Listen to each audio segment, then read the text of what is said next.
வணக்கம் நண்பர்களே, welcome to let's play fantasy YouTube channel. நீங்க நம்ம யூடியூப் சேனலுக்கு புது நண்பரா இருந்தீங்கன்னா மறக்காம நம்ம யூடியூப் சேனலை சப்ஸ்கிரைப் பண்ணிக்கோங்க, பக்கத்துல இருக்கக்கூடிய பெல் ஐக்கானை கிளிக் பண்ணிக்கோங்க. இன்னைக்கு நம்ம என்ன மேட்சுக்கான ப்ரிவியூ பார்க்க போறோம்னா, பிபிஎல்ல 32வது மேட்சான மெல்போர்ன் ரெனகட்ஸ் வெர்சஸ் மெல்போர்ன் ஸ்டார்ஸ்க்கான ப்ரெடிக்ஷன் தான் பார்க்க போறோம். அதுக்கு முன்னாடி நம்மளுடைய டெலகிராம் சேனல்ல ஜாயின் பண்ணிக்கோங்க. அதுக்கு முன்னாடி நிறைய பேர் வந்து பாத்தீங்கன்னா இப்போ டீம்ஸ் வந்து சரியா போகல அப்படிங்கிற மாதிரி சொல்றீங்க. ஸோ ரீசெண்ட் டைம்ஸா வந்து பாத்தீங்கன்னா உங்களுக்கு நீங்க ஒரு விதமான கான்டெஸ்ட்ல வந்து நீங்க பிளே பண்ணுவீங்க. நிறைய பேர் வந்து கிராண்ட் லீக்கை மட்டும் ஃபோக்கஸ் பண்ணுவீங்க, நிறைய பேர் வந்து ஸ்மால் லீக்கை மட்டும் ஃபோக்கஸ் பண்ணுவீங்க. ஸ்மால் லீக்லே ஹெட் டு ஹெட் இருக்கு, 3 மெம்பர் லீக் இருக்கு, 4 மெம்பர் லீக் இருக்கு, இந்த மாதிரி லீக்லாம் நிறைய இருக்கு. ஸோ அதுல வந்து நான் எப்போதும் சொல்றது என்ன அப்படின்னா, 4 மெம்பர் லீக்கை வந்து ஃபோக்கஸ் பண்ணுங்க அப்படின்னு சொல்லுவேன். ஏன்னா நீங்க ஒரு 4 கேம் இல்ல ஒரு 10 கேம் விளையாடுறீங்க அப்படின்னா 10ல 2 கேம் வின் பண்ணாலே உங்களுக்கு வந்து ஒரு அளவுக்கு பெருசா வந்து நீங்க இன்வெஸ்ட்மெண்ட் பண்ண காசை ரிட்டர்ன் எடுக்க முடியும். அதுவே 10ல 3 மேட்ச் வின் பண்ணா கூட உங்களுக்கு வந்து பெருசா எந்த ஒரு ப்ராஃபிட்டும் வராது, எந்த ஒரு லாஸும் வராது. 10ல 4 மேட்ச் வின் பண்ணா உங்களுக்கு வந்து பயங்கரமான ஒரு ப்ராஃபிட் வரும். ஸோ அதனாலதான் நான் சொல்றது வந்து 4 மெம்பர் லீக். அந்த 4 மெம்பர் லீக் விளையாடும் போது நீங்க பெருசா வந்து ரிஸ்க் எடுக்கணும். ஒரு ரொம்ப சேஃபான டீம் போகக்கூடாது. லாஸ்ட் மேட்ச் கூட நீ ஏன் வார்னரை எடுக்கல, நான் வந்து தெளிவா உங்களுக்கு வீடியோல சொன்னேன். வார்னரை 95% பேர் வந்து எடுத்திருக்கிறாங்க. நீங்க சேஃபா போகணும்னா வார்னரை எடுங்க, அதுதான் உங்களுக்கு நல்லது. ஆனால் என்னுடைய ரிஸ்க் அதாவது என்னுடைய பர்சனல் ரிஸ்க்னு சொல்லி தான் நான் வார்னர் எடுத்தேன். ஸோ வீடியோல நான் தெளிவா சொல்லியிருக்கேன். வார்னரோட ஃபார்மை பத்தி பார்த்தோம். லாஸ்ட் 3 மேட்சை ஸ்கோர் பண்ணி இருக்கிறாரு. ஸோ அதனால நீங்க சேஃபா போகணும்னா செலக்டட் பெர்சன்டேஜ் தான் போகணும். ஆனா நான் விளையாடக்கூடிய லீக் வந்து அந்த மாதிரி. ஸோ SLT20 கூட பாத்தீங்கன்னா மொதல் மேட்ச் யாருமே எடுக்காத 2 ஆல்ரவுண்டரை வந்து நான் சொல்லி செலக்ட் பண்ணி நம்ம 1 சைடா வின் பண்ணோம். செகண்ட் மேட்ச்லயும் அந்த மாதிரி தான் நான் ட்ரை பண்ணேன். ஆனா எதிர்பாராத விதமா குருபாஸும் வில்ஜாக்கும் அந்த விதமா அடிப்பாங்க நான் எதிர்பார்க்கல. ஸோ அதனால தோல்வியை பார்த்தோம். ஸோ என்னுடைய ஃபோக்கஸ் வந்து 10ல ஒரு 3 கேம் தான் ஃபர்ஸ்ட் மெயின் ஃபோக்கஸா இருக்கும். ஸோ அப்படிங்கும்போது 3ல ஒரு மேட்ச் வின் பண்ணாலும் எனக்கு போதுமானதா இருக்கும். அதனால நீங்க 4 மெம்பர் லீக் விளையாடும் போது கொஞ்சம் கவனமா விளையாடணும். அது மட்டும் இல்லாம ஒரே மேட்ச்ல கொண்டு எல்லாத்தையும் கட்டிட்டு எனக்கு போச்சு அப்படின்னா அதுக்கு ஒன்றும் பண்ண முடியாது. இப்போ ஒரு 1000 ரூபாய் இருக்கு அப்படின்னா நீங்க ஒரே மேட்ச்ல 1000 ரூபாய் போட்டு தோத்தீங்கன்னா அதுக்கு நான் பொறுப்பு கிடையாது. ஏன்னா ஃபேண்டசிங்கிறது அந்த 1000 ரூபாய் வச்சிருக்கீங்கன்னா அதை வச்சு நீங்க 20 மேட்ச் பிளே பண்ற மாதிரி இருக்கணும். அப்போ ஒரு மேட்சுக்கு 50 ரூபா தான் வரும். அந்த மாதிரி விளையாண்டீங்கன்னா ஸோ நிறைய ரூபா வச்சிருந்தீங்கன்னா ஒரு மேட்சுக்கு 500 ரூபாய் 200 ரூபாய் அந்த மாதிரி கூட நீங்க பிளே பண்ண முடியும். அதனால ஒரே மேட்ச்ல கட்டினீங்கன்னா ஸோ எந்த ஒரு இதுவும் இல்லாம நீங்க தப்பா பிளே பண்ணீங்கன்னா அதுக்கு நம்ம ரெஸ்பான்சிபிலிட்டி கிடையாது. இருந்தாலும் இனிமேல் நான் வந்து உங்களுக்கு டெலகிராம்ல ஃபுல் அண்ட் ஃபுல் வந்து சேஃபான டீமே கொடுக்குறேன். இந்த ரிஸ்க் எடுக்கலாம்னு சொல்லி வேணா உங்களுக்கு அப்டேட் பண்றேன். ஸோ ப்ரெடிக்ஷன் பார்த்துடலாம். ஸோ XL11ல ஜாயின் பண்ணனாலும் ஜாயின் பண்ணிக்கோங்க. 4 மெம்பர் லீக் விளையாடுறதுக்கு ஒரு பெஸ்டான அப்ளிகேஷன். உங்களுக்கு என்ட்ரி ஃபீஸும் ரொம்பவே கம்மியா இருக்குது. ஸோ இப்போ வந்து பிச் ரிப்போர்ட்டை பார்த்துடலாம். இந்த மேட்ச் வந்து மெல்போர்ன் ரெனகட்ஸுக்கான ஒரு ஹோம் பிச். அதாவது மெல்போர்ன் ரெனகட்ஸுக்கான ஹோம் பிச்சுங்கும்போது மெல்போர்ன் கிரிக்கெட் கிரவுண்டு நினைக்காதீங்க, இது டோக்லாண்ட் ஸ்டேடியம். 2 பிச்சுக்குமே நிறைய வித்தியாசங்கள் இருக்கு. பிச்சை வந்து கவனமா பார்த்துக்கோங்க. அதே போல இந்த சீசன்ல வந்து பாத்தீங்கன்னா நமக்கு வந்து நிறைய மேட்ச் வந்து நடந்திருக்கு. ஓவராலா ஃபர்ஸ்ட் பிச் ரிப்போர்ட்டை பாத்தீங்கன்னா என்ன சொல்லியிருக்காங்கன்னா, இந்த ஆவரேஜ் ஸ்கோர் இந்த வெனியூல பாத்தீங்க அப்படின்னா 2022, 23 பிபி எல்லாம் வந்து பாத்தீங்கன்னா ஒரு 156 வந்து ஒரு ஆவரேஜான ஸ்கோரா இருக்கு அப்படின்னு இருக்காங்க. அதே போல இந்த கிரவுண்ட்ல சேசிங் பண்ற டீம், அதாவது பேட்டிங் செகண்ட் பண்ற டீமுக்கு வந்து ரொம்பவே அட்வான்டேஜ் இருக்கு அப்படின்னு இருக்காங்க. அதாவது 11 மேட்ச்ல 10 மேட்ச் வந்து பேட்டிங் செகண்ட் பண்ற டீம் தான் வின் பண்ணி இருக்காங்க அப்படின்னு சொல்லி இருக்காங்க. ஸோ அதனால இந்த கிரவுண்ட்ல பேட்டிங் செகண்ட் பண்றதுக்கு தான் நிறைய வாய்ப்பு இருக்கு அப்படின்னு சொல்றாங்க. ஸோ பவுலிங் ஆப்ஷன் தான் எந்த ஒரு கேப்டனா இருந்தாலும் எடுப்பாங்க. அதனால நீங்களும் பேட்டிங் செகண்ட் பண்ற டீமுக்கு வந்து ஃபேவரட்டா டீம் போடுங்க. இப்போ ஒரு 10 டீம் போடுறீங்க அப்படின்னா ஒரு 8 டீம் ஆச்சும் பேட்டிங் செகண்ட் பண்ற டீமுக்கு வந்து ஃபேவரட்டா போடுங்க. ஒரு 10ல ஒரு 2 டீம் மட்டும் உங்களுக்கு வந்து நீங்க வந்து பேட்டிங் ஃபர்ஸ்ட் பண்ற டீமுக்கு வந்து இம்பார்ட்டன்ஸ் கொடுக்கலாம். அந்த 10ல 11ல ஒரு மேட்ச் மட்டும் வித்தியாசமா நடந்திருக்கலாம். அந்த மேட்ச் இந்த மாதிரி டீம் போடும்போது நமக்கு வந்து ஹெல்ப் பண்ணலாம். ஸோ பாருங்க எல்லாமே லோ ஸ்கோர் தான். நீங்க மற்ற பிச்சு மாதிரி ஒரு 180, 170 அந்த மாதிரிலாம் ஸ்கோர் போகவே இல்லை. 140 140 140 140 137 139 147 148. இந்த மேட்ச் கொஞ்சம் நல்லா ஸ்கோர் போயிருக்கு 162 163 160. ஸோ இந்த மாதிரி ஒரு லோ ஸ்கோரா தான் இருக்குது. நீங்க பாத்தீங்கன்னாலே உங்களுக்கு தெரியும் 160 தான் ஒரு ஆவரேஜான ஸ்கோர், அந்த மாதிரி தான் இருக்கு. அதனாலதான் அவங்க தெளிவா சொல்லியிருக்காங்க ஒரு 156 தான் ஒரு ஆவரேஜான ஸ்கோர் அப்படின்னு. ஃபாஸ்ட் வெர்சஸ் ஸ்பின் லாஸ்ட் 11 மேட்ச்ல 276 ஓவர் பவுலிங் பண்ணி 84 விக்கெட் வந்து ஸ்கோர் பண்ணியிருக்காங்க. அதுவே ஸ்பின்னர்ஸை பார்க்கும்போது 11 மேட்ச்ல 150 ஓவர் பவுலிங் பண்ணி நமக்கு வந்து 31 விக்கெட் வந்து எடுத்து கொடுத்துருக்காங்க. ஏறக்குறைய ஸ்பின்னருக்கும் லைட்டா ஒரு அட்வான்டேஜ் வந்து இருக்குது. ஸோ பிட்ச் ரிப்போர்ட் தெளிவா பார்த்துக்கோங்க. இப்போ எந்தெந்த பிளேயர்ஸ் வந்து எப்படி ஃபார்ம்ல ஆடுறாங்க அப்படிங்கறத நம்ம பார்க்கலாம். ஸோ ஃபார்ம் வைஸா பார்க்கும்போது டக்கெட் ஒரு நல்ல ஒரு ஃபார்ம்ல ஆடிட்டு இருக்கிறாரு. நீங்க பாத்தீங்கன்னா ஒரு 68 67 67 லாஸ்ட் மேட்ச் கூட கொஞ்சம் அதிரடியா மூவ் பண்ணாரு, பட் அவுட் ஆயிட்டாரு ஒரு 20 ரன். ஓகே, ஓரளவுக்கு நல்ல ஒரு ஃபார்ம்ல ஆடிட்டு இருக்காரு. சாம் ஹார்ப்பரை பொறுத்த வரைக்கும் அவுட் ஆஃப் ஃபார்ம்ல தான் இருக்கிறாரு. ஒரு 2 மேட்ச் நல்லா ஆடினாரு, மீதி எல்லா மேட்சுமே சாம் ஹார்ப்பரை பொறுத்த வரைக்கும் ஃபிளாப்பான ரிசல்ட் மட்டும்தான் கொடுத்துட்டு இருக்கிறாரு. ஆனா ஓப்பனிங் வந்து ஆடுறாரு.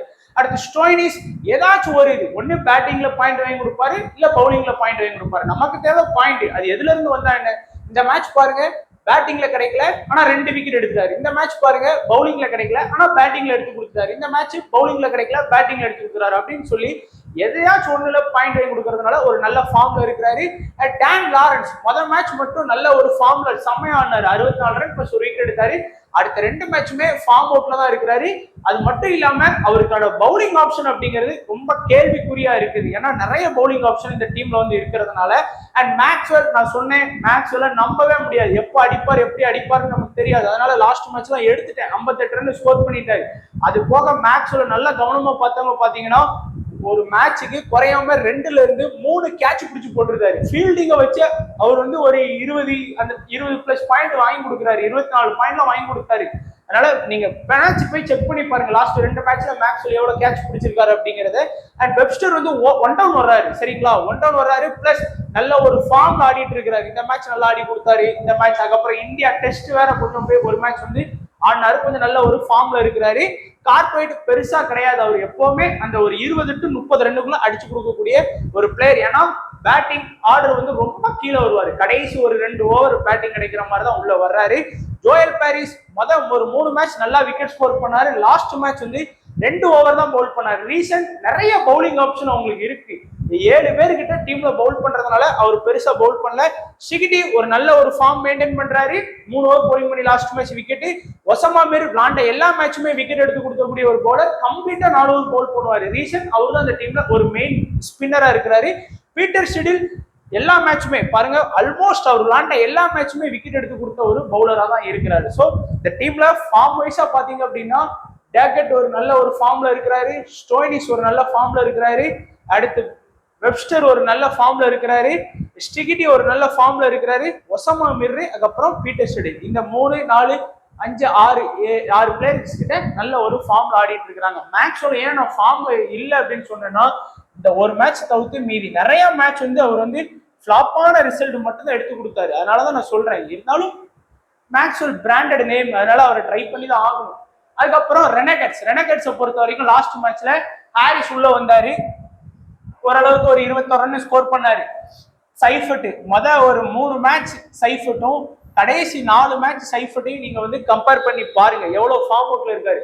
அவருடைய 3 மேட்ச் ஸ்கோர், மேட்ச் ரன்னை கூட கடைசி 4 மேட்ச்ல அடிச்சு கொடுக்கல. ஆனாலும் ஒரு விக்கெட் கீப்பிங் ஆப்ஷன்ல பெஸ்டா இருக்காரு. இன்னைக்கு நீங்க விக்கெட் கீப்பிங் ஆப்ஷன்ல சைஃபட் எடுக்கணும், இல்லைன்னா சாம் ஹார்ப்பர் எடுக்கணும். எப்படி ஒரு காம்பினேஷன்.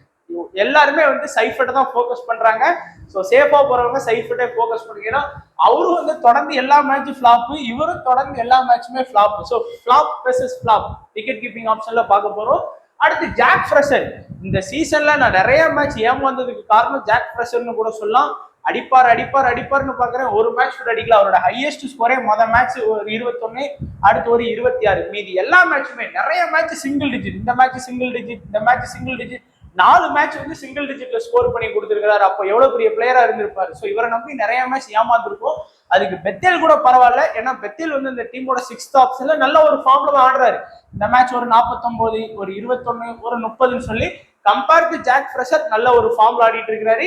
ஈவென்ட்ஸ் ஒரு ஒரு மேட்ச் 40 அடிச்சாரு, ஒரு மேட்ச் 24, அவ்வளவுதான். பெருசாலாம் வேற எந்த மேட்சுமே அவர் ஸ்கோர் பண்ணி கொடுக்கல. ஜோனத்தான் வெல்ஸ் 45 ரன் அதுக்கு முந்தின மேட்ச்ல அடிச்சு கொடுத்தாரு. அடுத்து சுதர்லாந்து இந்த டீம்ல ஒரு பெஸ்ட் ஆல்ரவுண்டர்னு சொல்லலாம். லாஸ்ட் மேட்ச் செம்ம ஃபார்ம், விளையாண்ட எல்லா மேட்சுமே இந்த மேட்ச் இந்த ஒரு 2 மேட்ச் மட்டும் தான் கொஞ்சம் ஃபிளாப்பான ரிசல்ட் கொடுத்தாரு. சாந்து லாஸ்ட் மேட்ச் வந்து ஃபிளாப், அதுக்கு முந்தின மேட்ச் வந்து ஒரு 3 விக்கெட் எடுத்து கொடுத்துருக்காரு.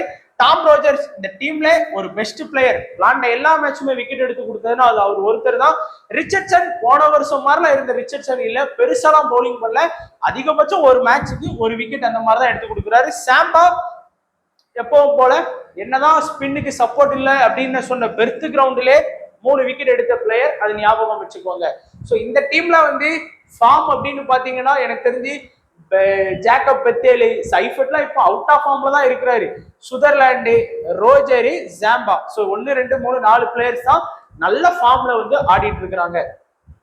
ஸோ இவ்வளவு இது சொல்லியிருக்கோம், பார்த்து நீங்களும் டீம் வந்து கொஞ்சம் கிளிக் பண்ணுங்க. ஸோ இப்போ நம்மளோட இந்த ப்ரெடிக்ஷன் வச்சு நான் வந்து பாத்தீங்கன்னா இன்னைக்கு மேட்ச்ல மஸ்ட் பிக் ஆப்ஷன் அப்படிங்கிறதுல வந்து பாத்தீங்கன்னா, ஏன்னா மஸ்ட் பிக் ஆப்ஷன்ங்கிறது ரொம்பவே நமக்கு வந்து முக்கியமான ஒரு ஆப்ஷன். ஏன்னா ஆல்மோஸ்ட் வந்து 80ல இருந்து 95% இந்த பிளேயர்ஸ் வந்து செலக்ட் பண்ணியிருக்காங்க. அதுல வந்து சுதர்லாந்து, ஏன்னா பேட்டிங் பிளஸ் பவுலிங் ஆப்ஷன் அவர்கிட்ட இருக்கு. குறைஞ்சது வந்து பாத்தீங்கன்னா அவர் வந்து கம்ப்ளீட்டா 4 ஓவர் வந்து அட்டாக் பண்ணிடுறாரு. பிளஸ் அவர் வந்து ஒரு 15ல இருந்து ஒரு 20 ரன் வந்து பேட்டிங் ஆடுறாரு எல்லா மேட்சுமே. அதே போல டாம் ரோஜர் பாத்தீங்க அப்படின்னா எல்லா மேட்சுமே அவருடைய கம்ப்ளீட்டான 4 ஓவர் பிளஸ் 1 or 2 விக்கெட் வந்து எல்லா மேட்சும் எடுத்து கன்சிஸ்டன்சியா எடுத்து கொடுக்குறாரு. அதனாலதான் அவரை மஸ்ட் பிக் ஆப்ஷன்ல கொண்டு வந்திருக்கிறேன். சைஃபுட் 3 மேட்ச் வந்து சூப்பரா ஆடினாரு, ஆனாலும் லாஸ்ட் ஒரு 4 மேட்சா சரியா ஆடலனாலும் ஒரு விக்கெட் கீப்பர் இருக்கு. ஒரு 15ல இருந்து ஒரு 25 ரன் வரைக்கும் ஆடிட்டு ஒரு விக்கெட் கீப்பர் அப்படிங்கிற ஒரு ஆப்ஷன் இருக்கு. 2 கேட்ச் பிடிச்சாருன்னா கூட ஒரு 16 பாயிண்ட், பிளேயிங் 11 20, ஒரு 40 50 பிளஸ் ஃபேண்டசி பாயிண்ட் இன்னைக்கு வாங்கி கொடுப்பாரு நான் எக்ஸ்பெக்ட் பண்றேன். அதே போல ஸ்டோய்னிசி ஒண்ணு பேட்டிங்ல பாயிண்ட் வாங்கி கொடுக்குறாரு, இல்லையா பவுலிங்ல பாயிண்ட் வாங்கி கொடுக்குறாரு. ஏதாச்சும் ஒரு இதுல பாயிண்ட் வாங்கி கொடுத்துறாரு, நமக்கு தேவை பாயிண்ட். வெப்ஸ்டரும் அதே மாதிரி தான், லாஸ்ட் மேட்ச் பவுலிங்ல பெருசா விக்கெட் எடுக்கல, 3 ஓவர் பவுல் பண்ணாரு, இருந்தாலும் பேட்டிங்ல ஒரு பாயிண்ட் வாங்கி கொடுத்துறாரு. So batting plus bowling option வந்து வெப்ஸ்டர்ட்ட இருக்கு. மேக்ஸ்வெல் அந்த பிராண்ட் நேமுக்காக நான் சூஸ் பண்ணியிருக்கேன். நிறைய ஃபிளாப்பான ரிசல்ட் கொடுத்துருக்காரு. இந்த மேட்ச் கூட ஃபிளாப் ரிசல்ட் கொடுக்கலாம் சொல்லல, ஆனா செலக்டட் பெர்சன்டேஜ் அதிகமா இருக்கிறதுனால மேக்ஸ்வெல்ல பிக் பண்ணியிருக்கிறோம். ஸோ இந்த 6 பேருமே உங்களுடைய டீம்ஸ்ல கண்டிப்பா செலக்ட் பண்ணுங்க. நீங்க ஸ்மால் லீக் போட்டாலும் சரி, மெகா லீக் போட்டாலும் சரி, மினி லீக் போட்டாலும் சரி, ட்ரை பண்ணி பாருங்க. அடுத்து இன்னைக்கு மேட்ச்ல ஸ்மால் லீக்ல யாரெல்லாம் நம்ம வந்து இம்பார்ட்டன்ஸா கொடுக்கலாம். ஸ்மால் லீக் அப்படிங்கும் போது ஒரு 55ல இருந்து ஒரு 75% நம்ம ஆப்போனன்ட் வந்து இவங்கள செலக்ட் பண்ணிருக்காங்க. அந்த இதுல வந்து பாத்தீங்கன்னா பெத்தே உங்களுக்கே தெரியும் 6th பவுலிங் ஆப்ஷன்ல இருக்கிறாரு. அதனால நான் பெத்தேலுக்கு இம்பார்ட்டன்ஸ் கொடுக்குறேன். ஒரு கணிசமான ஸ்கோரும் ஆடி கொடுத்துடுறாரு. சாம்பா விளாண்ட ஸ்பின்னுக்கே சப்போர்ட் கிடைக்காத பிச்சில் கூட ஒரு விக்கெட் 2 விக்கெட் எடுத்து கொடுக்குறாரு. அது மட்டும் இல்லாம அந்த டீம்ல இருக்கக்கூடிய ஃபர்ஸ்ட் மெயின் ஸ்பின்னர், அதனால சாம்பாவை சொல்றேன். அடுத்து டக்கட்டையும் சொல்றேன், ஏன்னா டக்கட் வந்து நல்ல ஒரு ஃபார்ம்ல ஆடி இருக்காரு. 2 மேட்ச் வந்து 60 பிளஸ், ஒரு மேட்ச் 20. ஸோ ஒரு கணிசமான ஒரு ஹார்டு ஹிட்டரா இருக்கிறதுனால அவரை நிறையவே செலக்ட் பண்ணியிருக்காங்க. இந்த செலக்டட் பெர்சன்டேஜை விட கூட தான் அவரை வந்து செலக்ட் பண்ணியிருக்காங்க. அடுத்தபடியா பீட்டர் ஷெடில் அந்த டீமோட டெத்ல அட்டாக் பண்றாரு நமக்கு வந்து. ஸோ அதனால அவர் வந்து நீங்க வந்து கண்டிப்பா ஒரு ஸ்மால் லீக்ல நீங்க பிக் பண்ணலாம். ஏன்னா தொடர்ந்து லாஸ்ட் 4 மேட்சாவே மினிமம் 1 or 2 விக்கெட்ஸ் வந்து உங்களுக்கு வந்து பீட்டர் ஷெடில் எடுத்து கொடுக்குறாரு.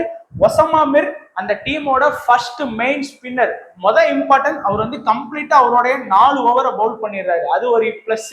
ஏன்னா 24 பால்ல ஒரு விக்கெட் எடுக்கிறது அப்படிங்கிறது ஈஸி. ஸோ அந்த ஜாப் அவர் கரெக்டா பண்றாரு. ஸ்டிகிட்டி விளாண்ட 3 மேட்ச்லயே வந்து பாத்தீங்கன்னா ஒரு 6 விக்கெட் கிட்ட ஸ்கோர் பண்ணிட்டாரு. ஸோ நல்லாவே எல்லா மேட்சும் அந்த கன்சிஸ்டன்சியா 1 or 2 விக்கெட்ஸ் வந்து எடுத்து கொடுக்குறாரு. பட் இந்த 6 பேர்ல கம்பேர் பண்ணி பார்க்கும்போது இவர் தான் கொஞ்சம் லோ பெர்சன்டேஜ்ல இருக்கிறாரு செலக்டட்ல. மற்ற எல்லாருமே நல்லா ஹையாவே இருக்கிறாங்க. ஸோ இந்த 6 பேருக்குமே நீங்க வந்து நல்லா இம்பார்ட்டன்ஸ் வந்து கொடுக்கலாம்.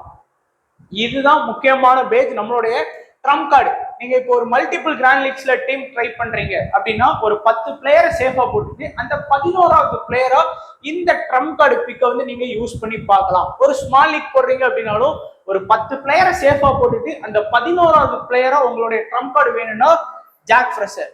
ஆனா ஃபுல்லா ஃபிளாப், அவருடைய ஹையஸ்ட் ஸ்கோரே 26. ஆனா இவர்கிட்ட இருக்க ஒரு பிளஸ் என்னன்னா டே சிக்கிச்சு, அவ்வளவுதான் நல்லா ஸ்கோர் பண்ணுவார். லாஸ்ட் சீசன்ல நல்லா ஸ்கோர் பண்ணதுனாலதான் வார்னருக்கு ரீப்ளேஸா ஆஸ்திரேலியன் டீம்ல உள்ள வந்திருக்கிறாரு. ஸோ அதை ஞாபகம் வச்சுக்கோங்க. அதே போல ரிச்சர்ட்சன் உங்களுக்கு பிரச்சனை இல்லை, ஏன்னா மேட்சுக்கு ஏதாவது எப்படி பார்த்தாலும் பாத்தீங்கன்னா ஒரு விக்கெட் கேரண்டி அப்படிங்கிற மாதிரி எடுத்து கொடுக்குறாரு. மினிமம் பாத்தீங்கன்னா 3 ஓவர் வரைக்கும் பவுல் பண்ணிடுவாரு. அதனால நீங்க ரிச்சர்ட்சனை ஒரு நல்ல ஒரு ட்ரம்ப் கார்டா யூஸ் பண்ணலாம்.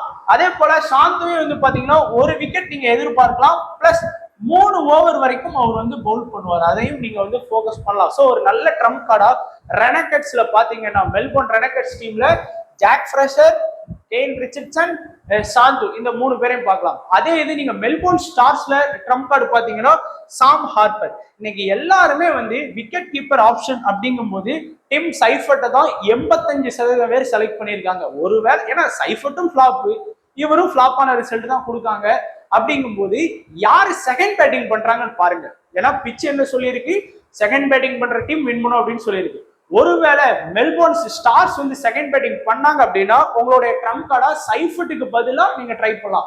ஆனா மறுபடியும் சொல்றேன், செலக்டட் பெர்சன்டேஜ் அதிகமா இருக்கிற பிளேயர் உங்களுக்கு சேஃப். பட் ஒரு ரிஸ்க் எடுக்கணும், நிறைய பேருக்கு ரிஸ்க் எடுக்க தோணும் அப்படிங்கிறவங்க வந்து செகண்ட் பேட்டிங் பண்ணாரு அப்படின்னா நீங்க வந்து கண்டிப்பா வந்து சாம் ஹார்பரை டிம் சைஃபர்ட்டுக்கு பதிலாவோ ஏதோ ஒரு பிளேயருக்கு மேல ஒரு ட்ரம்ப் கார்டு எடுத்து பார்க்கலாம். ஜோயல் பாரிஸ் இனிஷியல் அட்டாக் பண்ணுவாரு, 3 ஓவர் கூட இனிஷியல் அட்டாக் பண்ணிடுவாரு. ஏன்னா அங்க வந்து ஃபுல்லா சைஃபர்ட்டா இருக்கட்டும், அடுத்து ஜாக் ஃப்ரெஷரா இருக்கட்டும், எல்லாருமே கொஞ்சம் ஹார்ட் ஹிட்டர்ஸ். அப்படிங்கும் போது விக்கெட் விடுறதுக்கு வாய்ப்பு இருக்கு. மினிமம் ஒரு விக்கெட் எடுத்து கொடுப்பாருன்னு நான் எக்ஸ்பெக்ட் பண்றேன். அதே போல டான் லாரன்ஸ் வந்து ஒரு கணிசமான ஸ்கோர் ஆடுவாரு. லாஸ்ட் ஒரு 2 மேட்சா ஃபிளாப்பான ரிசல்ட்னாலும் அவர் அந்த டீம்ல பவுலிங் ஆப்ஷன்ல இருக்கிறாரு. 2வது மெயின் ஸ்பின்னர் ஆப்ஷனே அவர் தான் இருக்கிறாரு.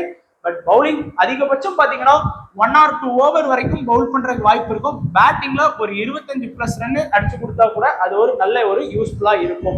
ஸோ இதுதான் உங்களுடைய trump card. Sam Harper, Joel Paris, Dan Lawrence வந்து மெல்போர்ன் ஸ்டார்ஸ்ல வந்து ட்ரை பண்ணி பார்க்கலாம். இந்த ட்ரம்ப் கார்டை எப்படி யூஸ் பண்ணணும் அப்படின்னா, ஒரு டீம் போறீங்க அப்படின்னா 9 பிளேயர் சேஃபா போட்டுக்கோங்க.